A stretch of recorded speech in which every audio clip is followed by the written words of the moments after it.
Cuán firme cimiento se ha dado a la fe. A través de la Biblia, un análisis de la Biblia libro por libro que le ayudará a crecer espiritualmente. Estos estudios fueron diseñados por el Dr. J. Vernon McGee. Acompáñenos en este fascinante recorrido a través de la Biblia. La palabra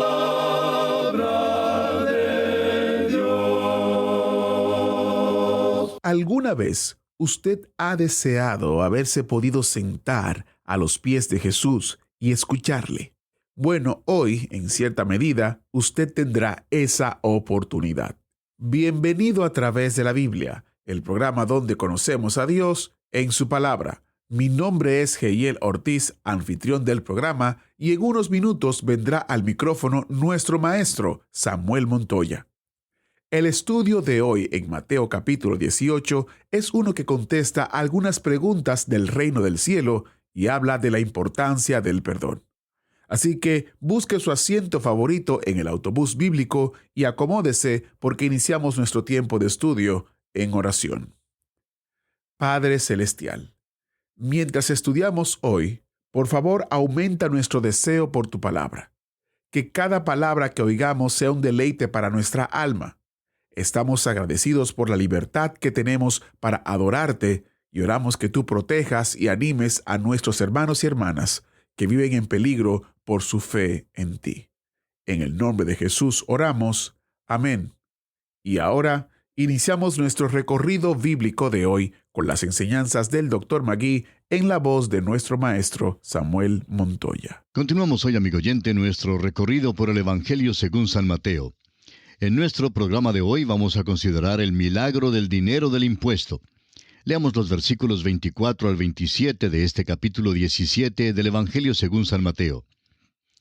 Cuando llegaron a Capernaum, vinieron a Pedro los que cobraban las 2 dracmas y le dijeron, ¿vuestro maestro no paga las 2 dracmas? Él dijo, sí. Y al entrar él en casa, Jesús le habló primero diciendo, ¿qué te parece, Simón? Los reyes de la tierra, ¿de quiénes cobran los tributos o los impuestos? ¿De sus hijos o de los extraños? Pedro le respondió, de los extraños. Jesús le dijo, luego los hijos están exentos. Sin embargo, para no ofenderles, ve al mar y echa el anzuelo, y el primer pez que saques, tómalo, y al abrirle la boca, hallarás un estatero. Tómalo y dáselo por mí y por ti. Al parecer, este era un impuesto del templo, y el Señor Jesucristo lo pagó porque así era la costumbre. Note usted el versículo 27 en particular, donde dice, sin embargo, para no ofenderles, ve al mar y echa el anzuelo, y el primer pez que saques, tómalo, y al abrirle la boca, hallarás un estatero. Tómalo y dáselo por mí y por ti.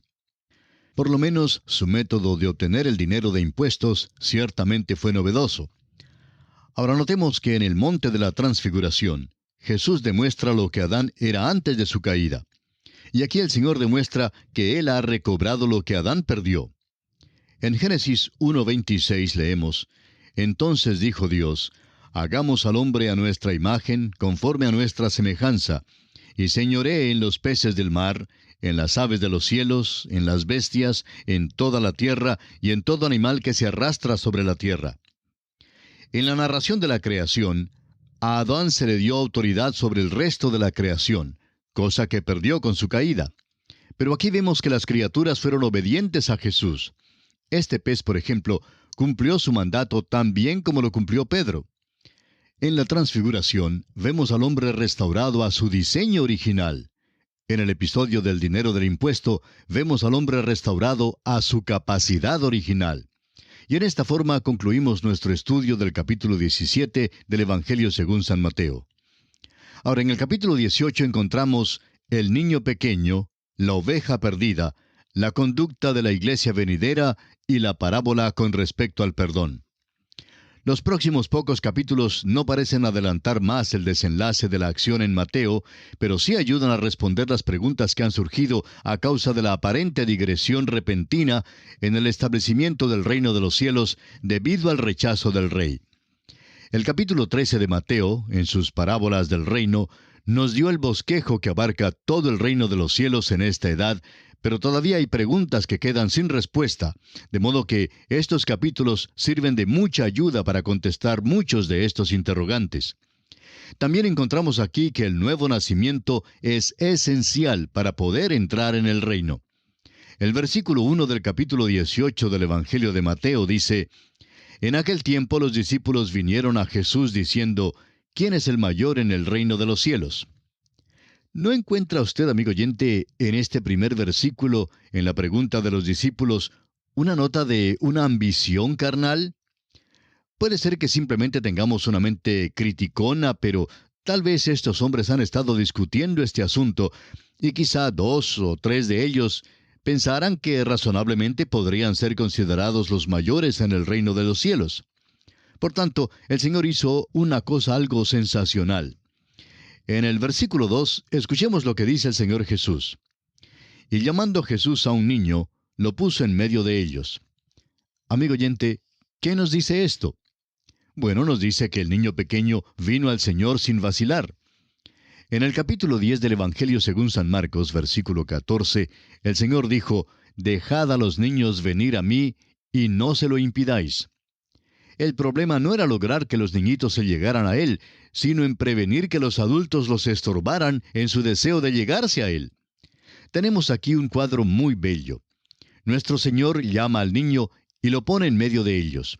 Y el versículo 3 dice: Y dijo: De cierto os digo que si no os volvéis y os hacéis como niños, no entraréis en el reino de los cielos.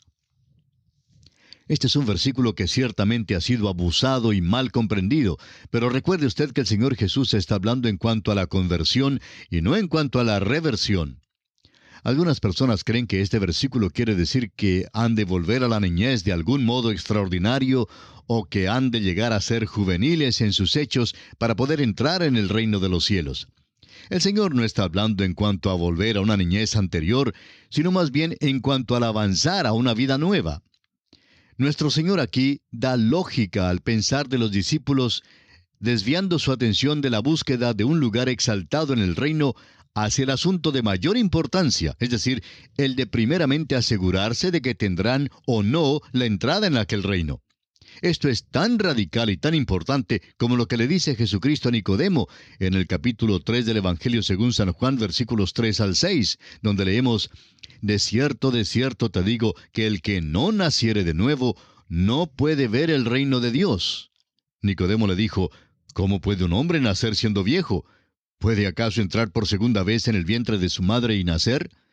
Respondió Jesús: de cierto te digo, que el que no naciere de agua y del Espíritu, no puede entrar en el reino de Dios. Lo que es nacido de la carne, carne es, y lo que es nacido del Espíritu, Espíritu es. La cosa importante que es acentuada en estos versículos es el nuevo nacimiento. Debemos llegar a ser como un niño pequeño en el sentido de que debemos nacer de nuevo. Cuando nacemos de nuevo, comenzamos espiritualmente como niños. Hoy en día tenemos un problema similar con las personas que buscan reconocimiento de lo que son y lo que han hecho. Quieren dar testimonios, pero no para honrar a Dios, sino solo para su propia adulación y reconocimiento.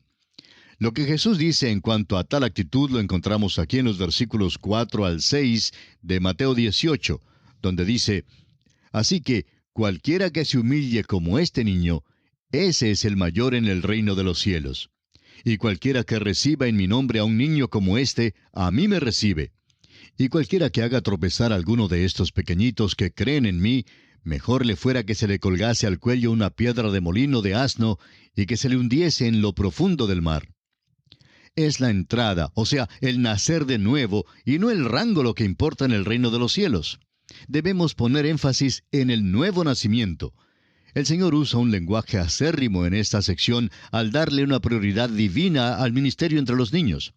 El hecho es que esta sección hace del evangelismo de los niños un máximo imperativo. Esto pone una responsabilidad adicional sobre los padres creyentes en cuanto a sus hijos. Se cuenta la historia del famoso evangelista Dwight L. Moody, que cuando llegaba a casa una noche después de una reunión, su familia le preguntó que cuántos se entregaron al Señor aquella noche. Y él respondió: el Señor me dio 2 almas y media. Su familia dijo: Ah, sí, es decir, hubo 2 adultos y un niño que aceptaron al Señor. Moody respondió, no, 2 niños y un adulto aceptaron al Señor. Y continúa diciendo, el adulto es viejo y tiene solamente la mitad de su vida para dar. Es simplemente un medio converso. Amigo oyente, los niños pequeños son importantes, pero desafortunadamente en nuestras iglesias no siempre les damos la importancia que merecen. Hace algunos años un pastor de una iglesia escocesa entregó su renuncia y al hacerlo, los ancianos le preguntaron por qué quería renunciar su puesto de pastor. Bueno, contestó el pastor, el Señor me ha dado una sola alma durante todo este año pasado, y ese es el pequeño Robertito Moffat. Pero más tarde, Roberto Moffat fue el hombre que abrió el continente de África para la obra misionera. Fue el año más grande que aquel predicador jamás hubiera tenido y no lo sabía. De modo que el Señor pone un gran énfasis sobre los niños en estos versículos. Leamos ahora los versículos 7 al 10 de este capítulo 18 de Mateo. Ay del mundo por los tropiezos, porque es necesario que vengan tropiezos, pero ay de aquel hombre por quien viene el tropiezo. Por tanto, si tu mano o tu pie te es ocasión de caer, córtalo y échalo de ti. Mejor te es entrar en la vida cojo o manco, que teniendo 2 manos o 2 pies, ser echado en el fuego eterno. Y si tu ojo te es ocasión de caer, sácalo y échalo de ti. Mejor te es entrar con un solo ojo en la vida, que teniendo 2 ojos, ser echado en el infierno de fuego. Mirad que no menospreciéis a uno de estos pequeños, porque os digo que sus ángeles en los cielos ven siempre el rostro de mi Padre que está en los cielos. Estos son versículos duros, amigo oyente. Debemos fijarnos en 2 cosas que son importantes. En primer lugar, en el versículo 10 habla de sus ángeles. Este es el versículo principal que se usa para comprobar que cada persona tiene su ángel de la guarda. Favor de no entendernos mal. No sabemos si tenemos ángeles de la guarda o no, pero no creemos que este pasaje esté hablando en cuanto a los ángeles de la guarda. La palabra que se traduce como ángeles aquí realmente significa espíritus. El Señor está diciendo que los espíritus de los niños ven siempre el rostro del Padre que está en el cielo, y por tanto no debemos despreciar ni osar ofender a uno de estos pequeños. Cuando muere un pequeñuelo, su espíritu va inmediatamente a estar con Dios. Todos estos pequeñuelos van al cielo cuando mueren, no porque son inocentes, sino porque Jesús murió por ellos. Esto es lo que Jesús está diciendo en estos versículos. A los niños no los desprecien, no los impidan, dejen que lleguen a Dios. Dice que aun si mueren, sus espíritus irán a la presencia del Padre. Muchas personas se preguntan en cuanto a lo que pasará a sus pequeñitos si mueren. David sabía lo que había pasado con su pequeño bebé cuando murió. En el segundo libro de Samuel, capítulo 12, versículo 23, David dijo, «Mas ahora que ha muerto, ¿para qué he de ayunar? ¿Podré yo hacerle volver? Yo voy a él, mas él no volverá a mí». David sabía que era inútil llorar más porque algún día estaría con su hijito una vez más. Esta es una verdad preciosa, especialmente para aquellos que han perdido a un niñito por la muerte. El autor de estos estudios bíblicos, el Dr. J. Vernon McGee, compartía que él mismo había perdido a una de sus hijas, una niña que fue sepultada en California. De vez en cuando, decía él, iba a la sepultura y le ponía algunas flores. Iba a la sepultura porque allí estaba todo lo que tenía de ella en esta tierra. Pero, decía él, yo sé que ella está con el Padre en el cielo. Es salva y algún día glorioso estaré con ella para verla una vez más. Yo sé dónde está ella, decía él, y algún día iré a ella. Amigo oyente, este es un pasaje glorioso. Y el Señor dice aquí que no debemos impedir a los niños que vengan a Él y que se desarrollen al máximo en sus vidas físicas, mentales y emocionales, y más que nada, espirituales. Hace algunos años, un diario norteamericano publicó un artículo contando otro de esos crímenes terribles de una niña pequeñita de 4 años que fue brutalmente asesinada por sus propios padres. Seguramente tales crímenes no pueden pasar inadvertidos por aquel que habló en Mateo 18:6. Para estas personas, amigo oyente, si no se arrepienten y acuden a Jesucristo, solo les espera el mismo infierno. Consideremos ahora la parábola de la oveja perdida. El versículo 11 de este capítulo 18 de Mateo dice, «Porque el Hijo del Hombre ha venido para salvar lo que se había perdido». Esta parábola es diferente que la parábola de la oveja perdida que se encuentra en el Evangelio según San Lucas capítulo 15. La clave de esta parábola es la de salvar. En el capítulo 15 de Lucas, el énfasis es en cuanto a encontrar la oveja perdida. Aquí en Mateo 18, el énfasis es más bien en salvar la oveja perdida. Leamos los versículos 12 al 14 de este capítulo 18 de Mateo que seguimos estudiando. ¿Qué os parece? Si un hombre tiene 100 ovejas y se descarría una de ellas, ¿no deja las 99 y va por los montes a buscar la que se había descarriado? Y si acontece que la encuentra, de cierto os digo que se regocija más por aquella que por las 99 que no se descarriaron. Así no es la voluntad de vuestro Padre que está en los cielos que se pierda uno de estos pequeños. Conviene fijarnos que el Señor todavía está pensando en cuanto a los niñitos. El Señor cuidará de ellos hasta que lleguen a la edad de responsabilidad, pero ahora son la responsabilidad de sus padres. Los jóvenes están pagando un precio terrible en las escuelas hoy en día a causa de los supuestos intelectuales y sus métodos experimentales de enseñanza. Amigo oyente, tenemos una responsabilidad tremenda delante de Dios en estos días de encaminar, de orientar a nuestros niños por la senda de justicia. Ahora Jesús da una nueva norma para la conducta en la iglesia.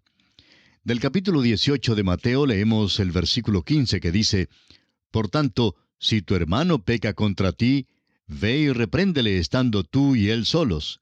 Si te oyere, has ganado a tu hermano». Este versículo está hablando del pecado cometido por un creyente.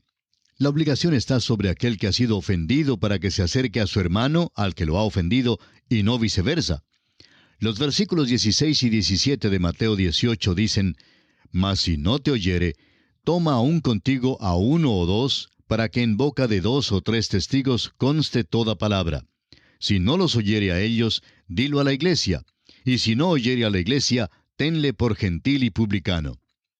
Según el versículo 16, si el hermano que ha ofendido, que ha pecado, no escucha, entonces la persona ofendida debe ir al hermano con testigos. En el versículo 17 encontramos que el Tribunal Supremo es la Iglesia. Solo como un recurso final debe llevarse el asunto a la atención de la Iglesia. Esta es la base de toda disciplina en la Iglesia, así como será dada más adelante por Pablo y los otros apóstoles. Hay personas que les gusta sofocar las dificultades y encubrirlas, pero esta no es la manera en que el Señor nos manda a tratarlas. Si hay un problema entre dos creyentes, este debe ser resuelto de una manera amable, pacífica y tranquila. Si los individuos no pueden resolver su problema, deben llevarlo a un grupo de testigos. Si el grupo no lo puede resolver, el recurso final es de llevar el problema ante la Iglesia como la autoridad final. Con respecto a este asunto, en los versículos 18 y 19, el Señor dice en conclusión, «De cierto os digo que todo lo que atéis en la tierra será atado en el cielo, y todo lo que desatéis en la tierra será desatado en el cielo. Otra vez os digo que si 2 de vosotros se pusieren de acuerdo en la tierra acerca de cualquiera cosa que pidieren, les será hecho por mi Padre que está en los cielos». Ya hemos analizado el contenido del versículo 18 cuando estudiamos Mateo 16, 19, y aprendimos que si detenemos la palabra, atamos en la tierra, y si predicamos la palabra de Dios a otros, entonces desatamos en la tierra. Ahora, ¿qué significan las palabras «Si 2 de vosotros se pusieren de acuerdo en la tierra acerca de cualquiera cosa que pidieren, les será hecho por mi Padre que está en los cielos»? El versículo 20 de Mateo 18 nos da la respuesta. «Porque donde están 2 o 3 congregados en mi nombre, allí estoy yo en medio de ellos». Amigo oyente, Dios nos oirá en cuanto a cualquier cosa que sea en su nombre. El versículo 19 es una nueva base para la oración y el versículo 20 es la nueva base para el gobierno de la iglesia local. La primera iglesia principió aquí, y perseveraban en la doctrina de los apóstoles, en la comunión unos con otros, en el partimiento del pan y en las oraciones. Así lo leemos en Hechos 2:42. La iglesia primitiva se reunía en su nombre y fue una iglesia potente. Esto debe enseñarnos una valiosa lección. Veamos ahora la nueva condición de Jesús con respecto al perdón. El versículo 21 en relación con esto nos dice, «Entonces se le acercó Pedro y le dijo, Señor, ¿cuántas veces perdonaré a mi hermano que peque contra mí? ¿Hasta 7? Pedro se creyó muy generoso cuando dijo esto porque, según los rabíes, bastaba perdonar 2 o 3 veces. Simón Pedro estaba dispuesto a perdonar hasta 7 veces. Veamos ahora la respuesta de Jesús en el versículo 22 del Evangelio de Mateo. Jesús le dijo, no te digo hasta 7, sino aún hasta 70 veces 7. La generosidad de Pedro quedó reducida a la mezquindad cuando se compara con el nuevo cálculo de Jesús. No es probable que alguien alcance este número extremo de veces perdonando a otra persona. Este no es el sistema mosaico ni el sermón del monte, es la manera cristiana de perdonar. Antes de llegar a la hora en que hayamos perdonado a alguien 490 veces, ya es probable que los problemas hayan sido resueltos. Y si no han sido resueltos, las personas sin duda habrán llegado a la edad en que el problema ya no les importa mucho de todos modos. Es seguro decir que este número de veces que debemos perdonar va hasta el tope. Esto es exactamente lo que el Señor está diciendo en la historia que sigue. Leamos los versículos 23 al 26 del capítulo 18 del Evangelio según San Mateo. Por lo cual, el reino de los cielos es semejante a un rey que quiso hacer cuentas con sus siervos. Y comenzando a hacer cuentas, le fue presentado uno que le debía 10,000 talentos. A éste, como no pudo pagar, ordenó su señor venderle, y a su mujer e hijos, y todo lo que tenía, para que se le pagase la deuda. Entonces aquel siervo, postrado, le suplicaba, diciendo, Señor, ten paciencia conmigo, y yo te lo pagaré todo. En otras palabras, el siervo quería pagar a su señor por medio de cuotas. En el versículo 27 veamos la reacción del amo ante esta inmensa deuda. El señor de aquel siervo, movido a misericordia, le soltó y le perdonó la deuda. Creemos que nuestro Señor se sirve aquí de una ilustración aparentemente ridícula para substanciar su punto. La suma de dinero que este siervo debía a su señor era aproximadamente unos 12 millones de dólares. Esta es una cantidad de dinero bastante alta para perdonar a cualquier persona. No tenemos tiempo para considerar los 8 versículos restantes en este capítulo 18, y le pedimos a usted, amable oyente, que los lea para su propia consideración. Pero encontramos en ella un contraste en esta parábola. El siervo que fue perdonado por su señor rehúsa a su vez perdonar a su consiervo quien también le debía. Esta parábola ilustra el principio de perdonar. Este es un nuevo principio presentado en este pasaje, pero no es la única base para el perdón entre los creyentes. El cuadro total lo encontramos en Efesios 4:32, donde el apóstol Pablo dice, «Antes sed benignos unos con otros, misericordiosos, perdonándoos unos a otros, como Dios también os perdonó a vosotros en Cristo». Amigo oyente, debemos perdonar a otros porque Cristo nos ha perdonado a nosotros. Y así concluimos nuestro estudio del capítulo 18 del Evangelio según San Mateo.